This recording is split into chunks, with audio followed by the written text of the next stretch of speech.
inspired by Gujarat's cultural richness and economic vibrancy. स्वयं की ज्योति से चमकेगा वो तो हीरा लाल है, स्वयं मस्तक पर जिसके दामोदर का हाथ है. Ladies and gentlemen, please join your hands together to welcome the one and only Honorable Prime Minister of India, Shri Narendra Modi ji.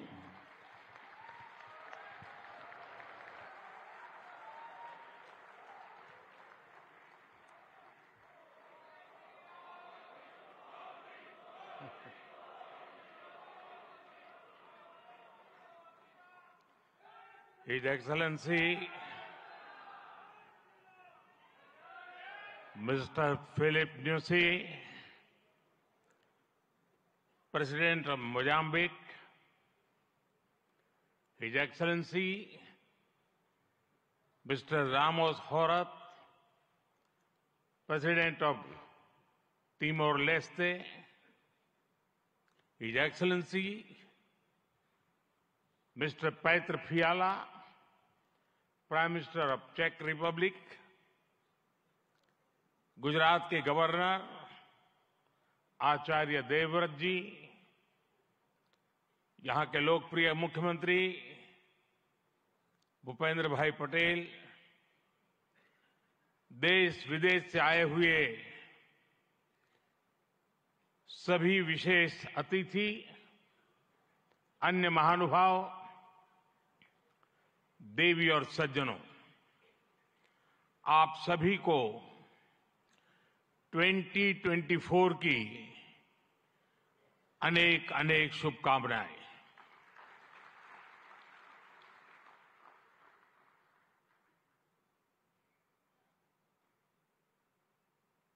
निकट भूतकाल में भारत की आजादी के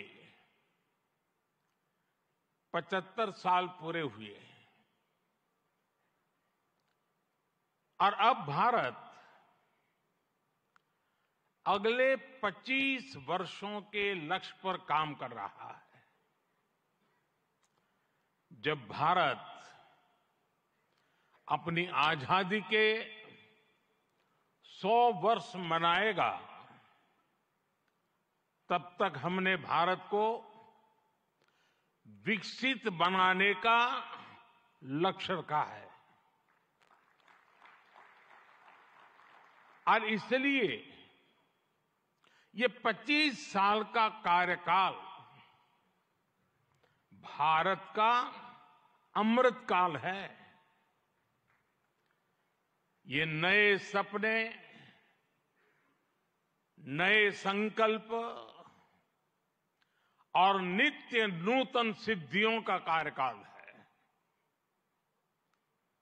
इस अमृतकाल में ये पहली वाइब्रेंट गुजरात ग्लोबल समिट हो रही है और इसलिए इसका महत्व और बढ़ गया है.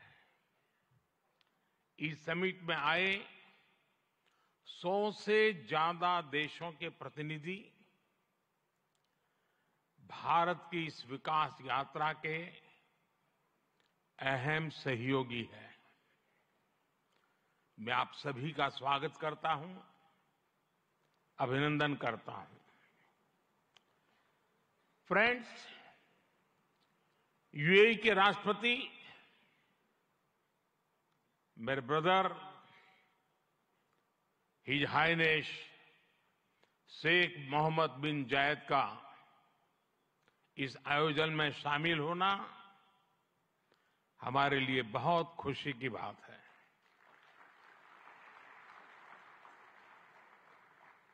वाइब्रेंट गुजरात में इस समिट में उनका यहां चीफ गेस्ट के तौर पर उपस्थित होना भारत और यूएई के दिनों दिन मजबूत होते आत्मीय संबंधों का प्रतीक है.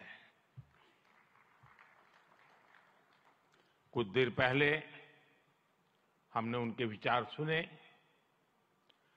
भारत को लेकर उनका विश्वास, उनका सहयोग बहुत ही गर्मजोशी से भरा हुआ है.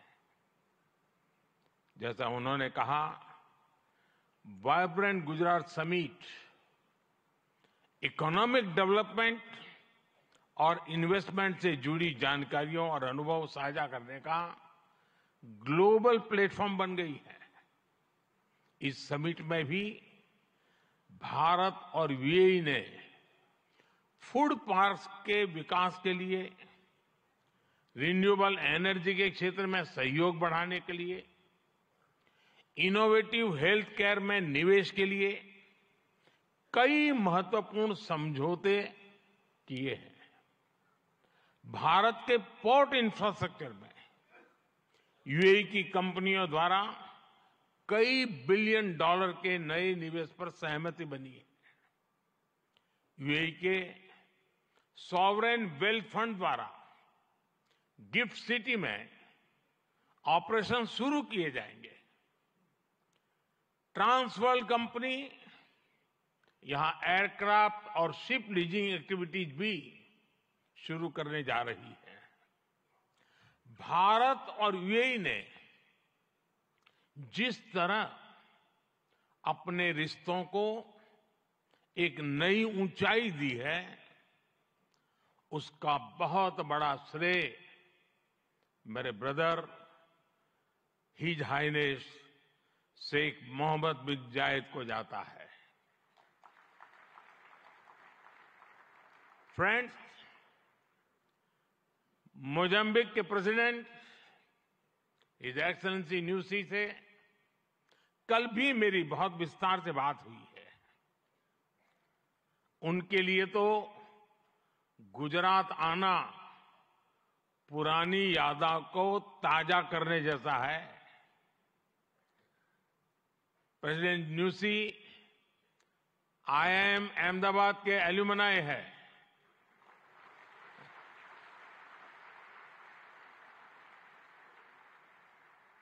भारत के लिए गर्व की बात है कि हमारी G20 प्रेसिडेंसी में अफ्रीकन यूनियन को स्थायी सदस्यता मिली। प्रेसिडेंट न्यूसी की भारत यात्रा से हमारे संबंधों को तो बल मिला ही है, भारत अफ्रीका के बीच घनिष्ठता और बढ़ी है। साथियों, चेक के प्रधानमंत्री हिज एक्सेलेंसी पैत्र फियाला जी की ये पहली भारत यात्रा इस पद पर है। वैसे वो भारत पहले भी आए हैं। चेक लंबे समय से वाइब्रेंट गुजरात समिट से जुड़ा हुआ है। भारत और चेक के बीच टेक्नोलॉजी, ऑटोमोबाइल्स, मैन्युफैक्चरिंग जैसे सेक्टर्स में सहयोग लगातार बढ़ रहा है। हिज एक्सेलेंसी पैत्र फियाला, मुझे विश्वास है आपकी इस यात्रा से दोनों देशों के संबंध और मजबूत होंगे। हमारे यहां कहा जाता है, अतिथि देवो भव, और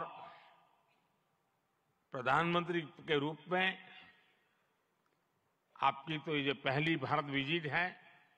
उम्मीद है आप बहुत शानदार यादें लेकर यहां से जाएंगे। फ्रेंड्स, नोबेल लॉरिएट और तिमोर लेस्ते के राष्ट्रपति हिज एक्सेलेंसी रामोस होर्ता का भी मैं भारत में स्वागत करता हूं। हिज एक्सेलेंसी रामोस होर्ता का गांधीनगर आना और विशेष है। आपने महात्मा गांधी के नॉन वायलेंस के सिद्धांत को अपने देश के स्वातंत्र संग्राम से जोड़ा है। आसियान और इंडो पैसिफिक क्षेत्र में तिमोर लेस्ते के साथ हमारा सहयोग बहुत अहम है। फ्रेंड्स, कुछ समय पहले ही वाइब्रेंट गुजरात ग्लोबल समिट को 20 वर्ष पूरे हुए हैं। बीते 20 वर्षों में इस समिट ने नए आइडियाज को प्लेटफॉर्म दिया है। इसने इन्वेस्टमेंट्स और रिटर्न्स के लिए नए गेटवे बनाए हैं। और अब वाइब्रेंट गुजरात ग्लोबल समिट की इस बार की थीम है गेटवे टू द फ्यूचर। 21वीं सदी की दुनिया का फ्यूचर हमारे साझे प्रयासों से ही उज्जवल बनेगा। भारत ने अपनी G20 प्रेसिडेंसी के दौरान भी ग्लोबल फ्यूचर के लिए एक रोडमैप दिया है। वाइब्रेंट गुजरात ग्लोबल समिट के इस एडिशन में भी इस विजन को और आगे बढ़ा रहे हैं।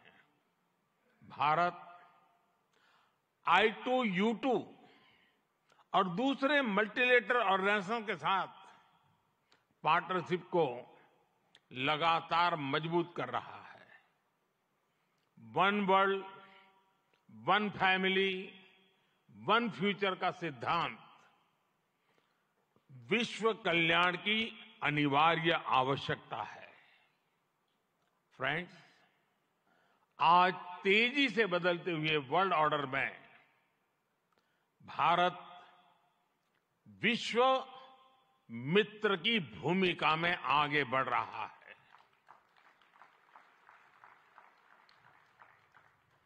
आज भारत ने विश्व को ये भरोसा दिया है कि हम साझा लक्ष्य तय कर सकते हैं, अपने लक्ष्य प्राप्त कर सकते हैं। विश्व कल्याण के लिए भारत की प्रतिबद्धता, भारत की निष्ठा, भारत के प्रयास और भारत का परिश्रम आज की दुनिया को ज्यादा सुरक्षित और समृद्ध बना रहा है। The world looks at India as an important pillar of stability, a friend who can be trusted, a partner who believes in people-centric development, a voice that believes in global good, a voice of the global South, an engine of growth in the global economy, a technology hub for finding solutions, a powerhouse of talented youth, and a democracy that delivers. Friends, Bharat के 1.4 billion लोगों की priorities और aspirations, human centric development पर उनकी आस्था, inclusivity और equality का हमारा commitment, विश्व समृद्धि और विश्व के विकास का बहुत बड़ा आधार है। आज भारत दुनिया की 5th लार्जेस्ट इकोनॉमी है। 10 साल पहले भारत 11th पर था। आज दुनिया की हर प्रमुख रेटिंग एजेंसी का अनुमान है कि भारत अगले कुछ वर्षों में दुनिया की टॉप 3 इकोनॉमी में जाएगा।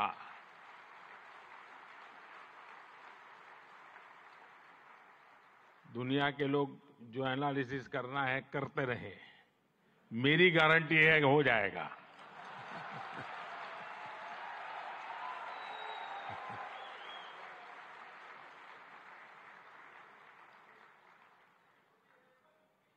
एक ऐसे समय में जब विश्व अनेक अनिश्चितताओं से घिरा हुआ है, तब भारत दुनिया में विश्व की एक नई किरण बनकर के उभरा है। भारत की प्राथमिकताएं बिल्कुल स्पष्ट है। आज भारत की प्राथमिकता है sustainable industry, infrastructure and manufacturing. आज भारत की प्राथमिकता है new age skills, futuristic technology, AI and innovation. आज भारत की प्राथमिकता है green hydrogen, renewable energy, semiconductors, इसका पूरा इकोसिस्टम। इसकी एक झलक हम vibrant Gujarat global trade show में भी देख सकते हैं। और मेरा तो आग्रह है कि ट्रेड शो जरूर देखें। गुजरात के भी स्कूल कॉलेज के विद्यार्थी जरूर जाएं। कल दिन में मैंने हिज एक्सेलेंसी न्यूसी और हिज एक्सेलेंसी रामोस होर्ताई जी के साथ इस ट्रेड शो में काफी समय गुजारा है। इस ट्रेड शो में कंपनियों ने world class state of the art technology से बने प्रोडक्ट्स का निदर्शन किया है। E mobility, startups, blue economy, green energy और स्मार्ट इंफ्रास्ट्रक्चर जैसे ट्रेड शो में एक प्रकार से छाए हुए हैं। ये जितने भी सेक्टर्स हैं, इनमें इन्वेस्टमेंट के लिए आपके पास लगातार नए अवसर बन रहे हैं। साथियों, आप सभी वैश्विक परिस्थितियों से भली भांति परिचित है। ऐसे में आज अगर भारत की इकोनॉमी में इतना रेजिलियंस दिख रहा है, अगर आज भारत की ग्रोथ में इतना मोमेंटम दिख रहा है, तो इसके पीछे बड़ी वजह है बीते 10 वर्षों में स्ट्रक्चरल रिफॉर्म्स पर हमारा फोकस। इन रिफॉर्म्स ने भारत की इकोनॉमी की कैपेसिटी, कैपेबिलिटी एंड कॉम्पिटिटिवनेस बढ़ाने का बहुत बड़ा काम किया है। रिकैपिटलाइजेशन और आईबीसी से हमने भारत के बैंकिंग सिस्टम को दुनिया के सबसे मजबूत बैंकिंग सिस्टम में से एक बना दिया है। ईज ऑफ डूइंग बिजनेस पर जोर देते हुए हमने 40,000 से ज्यादा कंपनीज को समाप्त कर दिया है, कंप्लायंसेस को समाप्त कर दिया है। जीएसटी ने भारत में टैक्स के अनावश्यक जाल को खत्म किया है। भारत में हमने ग्लोबल सप्लाई चेन के डाइवर्सिफिकेशन के लिए बेहतर माहौल बनाया है। हाल में ही हमने 3 FTA साइन किए ताकि ग्लोबल बिजनेस के लिए भारत और अट्रैक्टिव डेस्टिनेशन बन सके। इनमें से एक FTA तो यूएई के साथ ही हुआ है।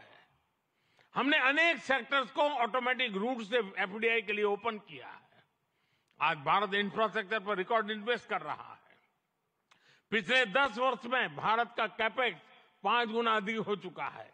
फ्रेंड्स, भारत आज ग्रीन एनर्जी और अल्टरनेटिव एनर्जी सोर्स को लेकर भी अभूतपूर्व गति से काम कर रहा है।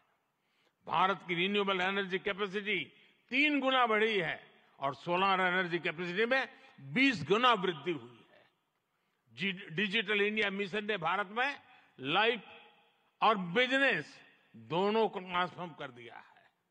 10 वर्षों में सस्ते फोन और सस्ते डेटा से डिजिटल इंक्लूजन की नई क्रांति आई है। हर गांव तक ऑप्टिकल फाइबर पहुंचाने का अभियान, 5G का तेजी से विस्तार आम भारतीयों का जीवन बदल रहा है। आज हम दुनिया में तीसरे बड़े स्टार्टअप इकोसिस्टम है। 10 वर्ष पहले तक भारत में कुछ 100 स्टार्टअप थे। आज भारत में 1,15,000 रजिस्टर्ड स्टार्टअप्स है। भारत के ओवरऑल एक्सपोर्ट में भी रिकॉर्ड बढ़ोतरी हुई है। फ्रेंड्स, भारत में जो ये बदलाव आ रहा है, वो भारत के नागरिकों की ईज ऑफ लिविंग भी बढ़ा रहा है, उन्हें एम्पावर कर रहा है। हमारी सरकार के 5 वर्षों में 13.5 करोड़ से ज्यादा लोग गरीबी से बाहर निकले हैं। भारत में मिडिल क्लास की एवरेज इनकम लगातार बढ़ रही है। भारत में फीमेल वर्कफोर्स के पार्टिसिपेशन में भी रिकॉर्ड वृद्धि हुई है। भारत के भविष्य के लिए ये बहुत अच्छी संकेत है और इसलिए मैं आप सभी का आह्वान करूंगा कि भारत की इस विकास यात्रा से जुड़िए, हमारे साथ चलिए। साथियों, लॉजिस्टिक्स को लेकर ईज ऑफ ट्रांसपोर्टेशन के लिए भी भारत में आधुनिक पॉलिसीज पर काम हो रहा है। 10 साल पहले भारत में 74 एयरपोर्ट्स थे, आज भारत में 149 एयरपोर्ट्स हैं। भारत का नेशनल हाईवे नेटवर्क पिछले 10 सालों में करीब करीब 2 गुना हो चुका है। 10 सालों में हमारा मेट्रो ट्रेन नेटवर्क 3 गुना से ज्यादा बढ़ चुका है। गुजरात हो, महाराष्ट्र हो या फिर हमारी ईस्टर्न कोस्ट लाइन हो, इनको आज डेडिकेटेड फ्रेट कॉरिडोर से जोड़ा जा रहा है। भारत में आज अनेक नेशनल वाटरवेज पर एक साथ काम चल रहा है। भारतीय पोर्ट्स का टर्न अराउंड टाइम आज बहुत कॉम्पिटिटिव हो गया है। G20 के दौरान जिस India middle east Europe economic corridor की घोषणा हुई है, वो भी आप सभी इन्वेस्टर्स के लिए बहुत बड़ी बिजनेस अपॉर्चुनिटी है।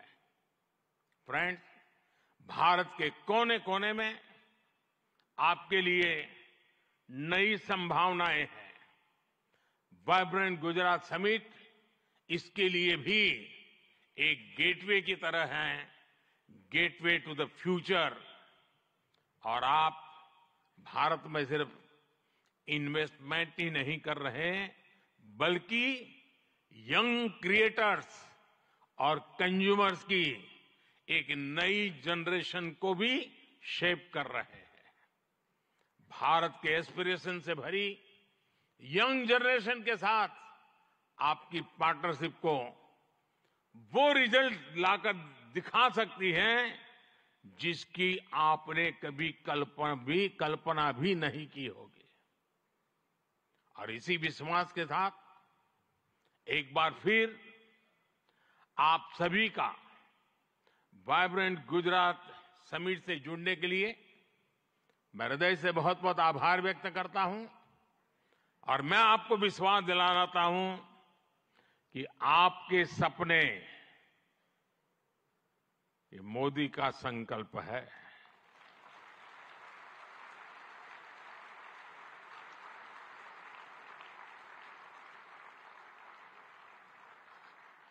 आपके सपने जितने बड़े होंगे, मेरा संकल्प भी उतना ही बड़ा होगा। आइए, सपने देखने के अवसर अनेक हैं, संकल्प पूरा करने का सामर्थ्य भी मौजूद है। बहुत बहुत धन्यवाद।